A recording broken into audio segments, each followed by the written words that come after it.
Good morning, my fellow yogic travelers. I'm mighty glad to be alive today, and I hope that you are too.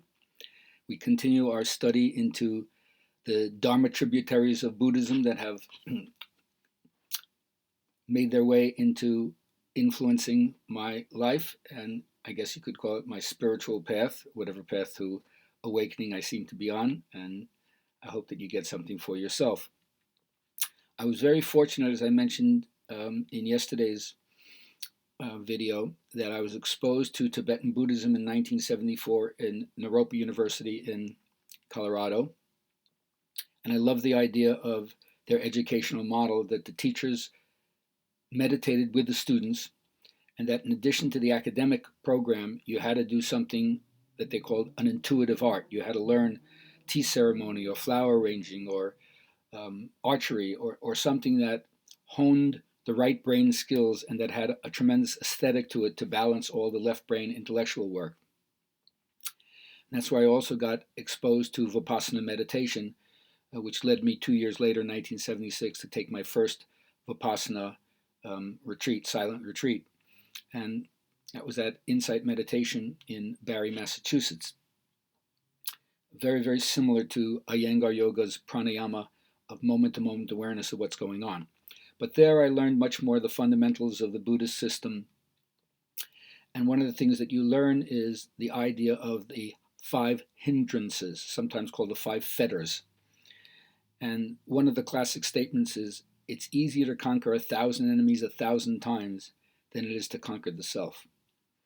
And maybe we shouldn't have a conquering metaphor. We should an allowing metaphor or a dissolving metaphor.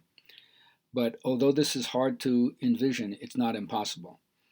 And you have to undertake it with a sense of recognition for the chief faculties of mind that tend to throw you off or color your awareness in a certain way that you're no longer seeing things with clarity of mind. And so that's how we point out the chief foes, and the recognition of them seems to take their power away. So if we deal with them clearly, we'll understand. So one of the models is that the mind, when left to itself, unmodified, is like clear water. It's transparent. You can see everything right through it, undistorted. But that's not how the mind is. Chitta vritti, there's the waves in the mind. And the 5 main waves that they talk about are sense desire, anger or ill will, restlessness, doubt,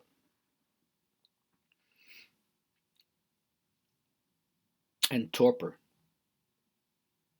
like sloth. So the idea here is, if we're looking for clear water, every time the mind gets modified, we're not saying there's anything wrong with it, but compared to clear water, it ain't. So for instance, if you've ever gone to one of those country fairs where you do the spin art, and you squeeze the different colors onto a disc and then they spin it around, makes this beautiful psychedelic artwork, right? It's no one's denying that it's beautiful. It's fascinating, but compared to clear water, it definitely isn't. Anger is like boiling water. The bubbling up brings things up. It's so agitated that you can't see through it in clear water. And as the Buddha often said, getting angry with someone else is like picking up a hot coal to shove in someone else's eye. You burn yourself first. So that's not the state of mind you want to hang out in. Restlessness or agitation is like windswept water. The surface of the water is whipped up by the action of the air, and all of a sudden it's tumultuous. You can't see it. That's not clear water either. And then you have sloth, all right, the lazy quality of mind, where it's like stagnant water. Nothing is circulating. So moss and lichen and mosquito, it's a breeding ground for that kind of non-moving, non-circulating water. And so, of course, that doesn't allow you to see it clearly. And then, of course, doubt is the last one. And doubt is like muddy water. Stuff is stirred up from the bottom and the sediment comes up and clouds the view. So that's not clear water either. So in the 5 hindrances, the idea is to overcome your indulgence in any of those, recognize them as they happen, and let them go, and bring yourself back to clearing your mind, maybe with the next exhale. So that's the 5 hindrances. I love that idea. of watching what's going on. Now, the next thing they want you to understand is a rational approach to mortality.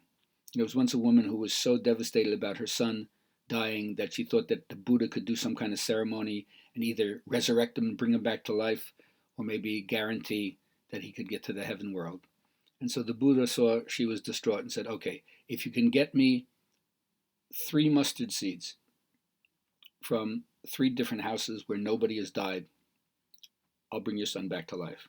And so she was so thrilled, and she frantically ran over the village. But every time she went to a house, they said, no, grandfather died, or the father died, and the mother died, the child died, whatever. And she couldn't find even one house to get 1 mustard seed.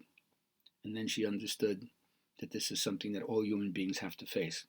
But Buddha took it to another level, which is to understand the level of karma.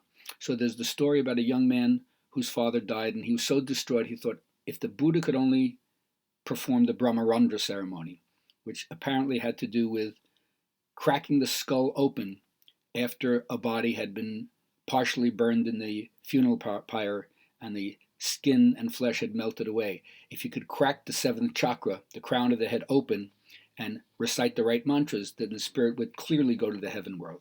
This was the superstition they began. So this young man tried to go to the Buddha, but the Buddha is like the president of the United States. You don't just walk up to him. There's like an entourage that you got to go through, and most of the time his main disciples, Ananda and Kasyapa, they would handle it for him, and they wouldn't have to get to the Buddha. But every now and then something would happen where they realized, okay, this is beyond our pay grade. We got to let him go to the Buddha. So this young man ended up going to the Buddha, and the Buddha listened to his story, and he understood what was going on. And he said, okay, I will do the ceremony for you if you get me 2 glasses of water, some pebbles, and some ghee, some clarified butter. Could you do that? The man was thrilled. That, no problem. So he came back with the 2 glasses of water, the pebbles, and the ghee. He said, okay, Buddha, what should I do? Very, very simple. Take the pebbles, put it in the glass of water, and then move your hands over the glass like this and chant to the pebbles, O pebbles, rise up, rise up. Then take the ghee, put it in the other glass of water, move your hands over the top of the glass and go, O ghee, go down, go down. And the guy looks at the Buddha and says, I know you're the awakened one, but I didn't know you were such a cosmic joker. What are you trying to tell me by chanting over the pebbles and say, pebbles, oh pebbles, go up, go up? Everybody knows that pebbles are heavy in water, they're going to sink. And what are you telling me about chanting over the ghee, saying, oh ghee, go down, go down? Everybody knows that ghee is lighter than water, it's going to rise up.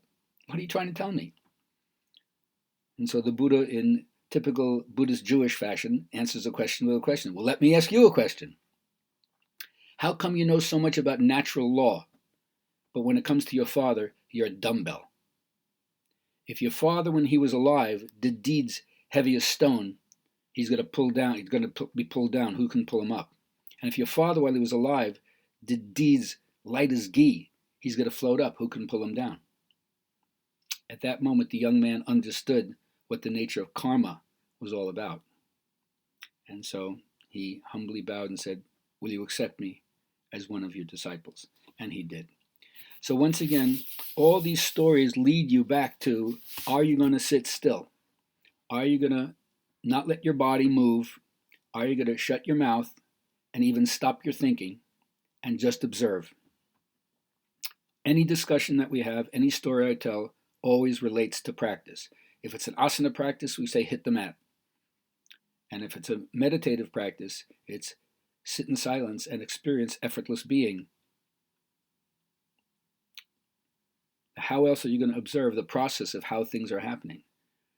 The mechanics and the dynamics. And if you do that, you will experience that training your mind will change your brain. And the neuroplasticity of experience-dependent conditioning, whatever happened in the past that hardwired the synapses in a certain way, we can rewire and refire other aspects of our own intelligence. And meditation is the prime way of doing it. Or as I like to say, all the big boys and girls sit. So it's an invitation to you. I hope you find your way to take time out in your day for leisure living, for play, and for whatever spiritual practice you choose to bring you to your calm, peaceful, wise, compassionate, funny, and most radiant self.